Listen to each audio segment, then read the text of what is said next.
Bro, I did not want the moon veil to be the star of the show. What the heck? All right, guys, let's get right into it. What's going on, guys? We have a strength intellect build here for you today, and this was recommended by one of you guys. So thank you so much for the recommendation. I appreciate it. I didn't want to like this build, right? I thought strength, intellect, there's no correlation between them. I was extraordinarily wrong. This build, after playing with it for a few hours, is a lot of fun.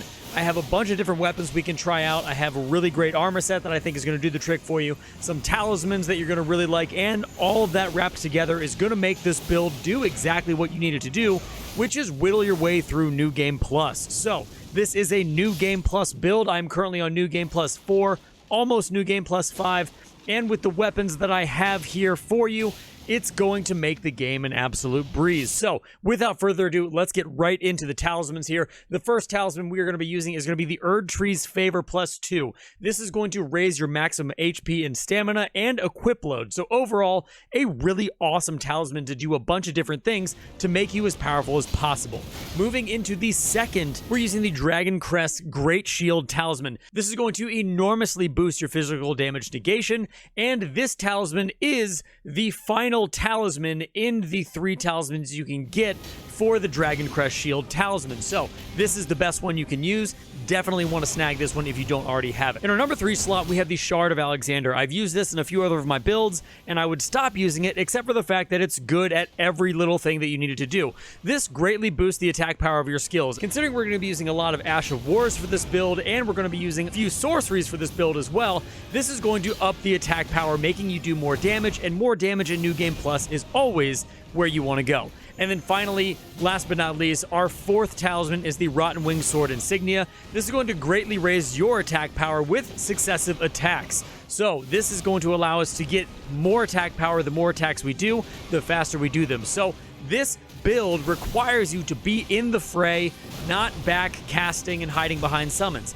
I really enjoy this build because I've played casters before, and I really just like being up in the enemy's face. I like the katana and the two-handed swords. It just fits my playstyle. But if you also want to cast with this build, you are more than welcome to do so, and it's going to do a fantastic job of that as well. So, now moving on to the weapons. We have a few different weapons that we are going to be using here for this build. The first, which is what you just saw in the opening scene of this video, is the Moon Veil at +10. I did not want to use the Moon Veil with this build, but it is such a amazing weapon. The Moon Veil is a fantastic katana. It has blood loss buildup, so if you're hitting people multiple times in a row, it's going to give you that blood loss.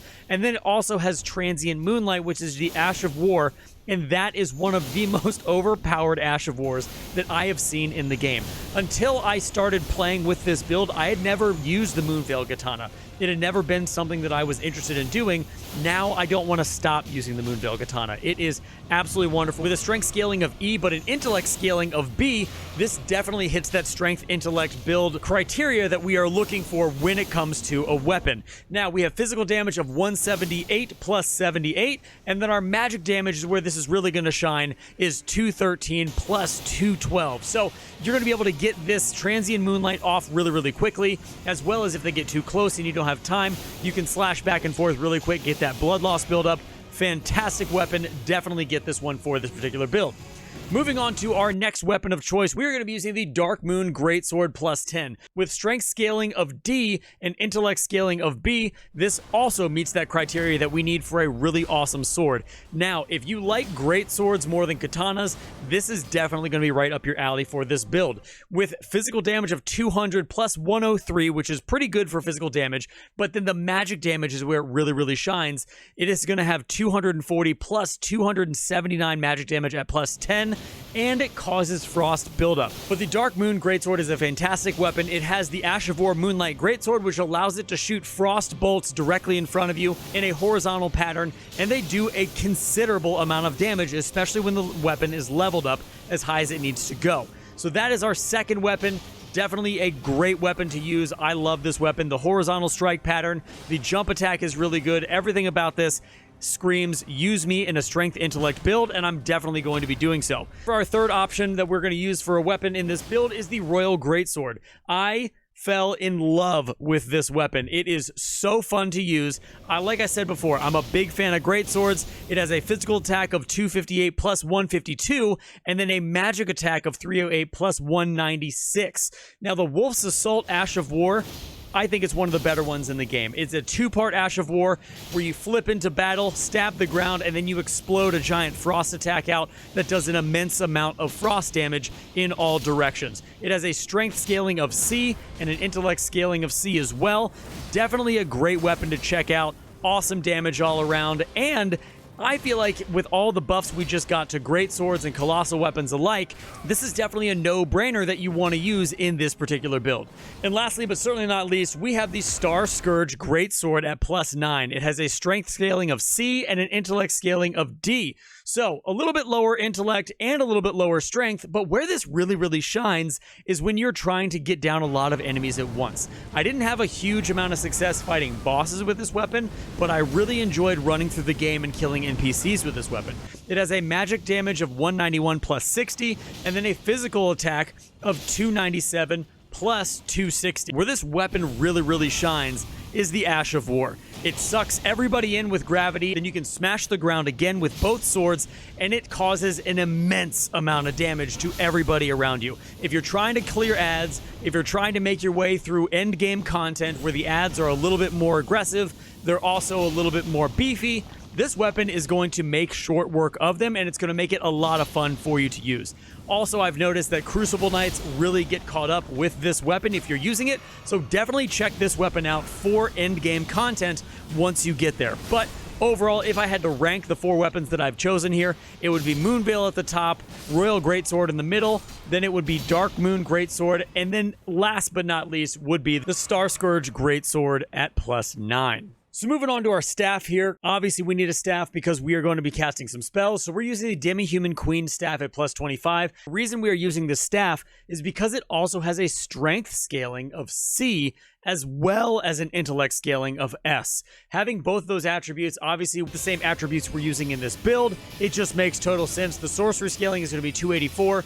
Not amazing, but it is a strength scaling staff, so that is why we're going to use it. And with the spells that we're going to be using, it just makes sense, and it works out for what you need for this build. So moving right into spells, because we just talked about our staff, we're going to be using a Duelist Moonblade, the Carrion Slicer, the Carrion Phalanx, and then also the Glintstone Ice Crag. The reason that I chose all of these spells is because I really think the ice spells do a really great job, especially complementing some of the other ice damage that we're using in this build.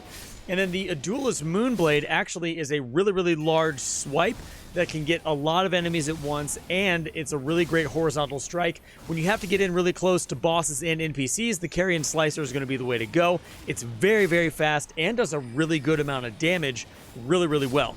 So the Carrion Phalanx is just another defensive spell. I figured might as well put a little defense on this just in case you get overwhelmed. And then the Glintstone Ice Crag is one of my favorite spells to use just for a quick cast to go on at range. And it does a great job of also applying frost damage and frostbite if you hit the enemy enough times. Moving on to our aesthetic, what our armor looks like and why I chose this gear. So the first, we're going to use the Great Helm for our headpiece. We're also going to use the Glimmer Knight armor for our chest, Fire Prelate gauntlets for our hands, and Blythe's greaves. I think the overall look makes you look like a Templar. I love it. It looks really cool. Between the blue chest piece and cape matching the silver head, arms, and legs, I think overall it gives a fantastic aesthetic. And let's be honest, guys, you gotta look cool when playing Elden Ring. That's rule number 1. The last 2 things I want to talk about really quickly before I let you guys go is the summons and also our flask that we are using. First off, we'll talk about the flask. We're using the Magic Shrouding Cracked tier, which is going to temporarily boost your magic attacks, and the Spiked Cracked tier, which is going to temporarily boost charged attack power. Basically what that means is all of our magic attacks that are charged up from our Ashes of War are going to do a ton of damage. So this is definitely a great choice. If you guys know of something different, leave it down in the comments. I would love to talk more about it with you, just so we can min-max all these builds as best as we possibly can. Now, for the summons, what I'm using currently, I'm using the Ancient Dragon Knight Kristoff summon at +10. I'm also using the Mimic tier because the Mimic tier is amazing, especially when paired with this build. And then lastly, I'm using the Black Knife Tish for all the reasons that you think I'm using them. They are amazing. They are some of the best summons in the game. And if you're going to be using summons in your playthrough, this is definitely the best summons I have found currently. to play through on New Game Plus. They just make things a lot easier for you. So these are going to be your summons that I'm using for this build, and then that is going to be your Flask of Wondrous Physic. Alright guys, that's going to be all for the video. Make sure you hit the bell notifications so you can know when I'm making more Elden Ring videos. Also, hit that subscribe button. It would help me out a ton. I would really, really appreciate it. I love making these videos for you guys. And until next time, everybody, stay safe, enjoy the game, and I'll see you soon.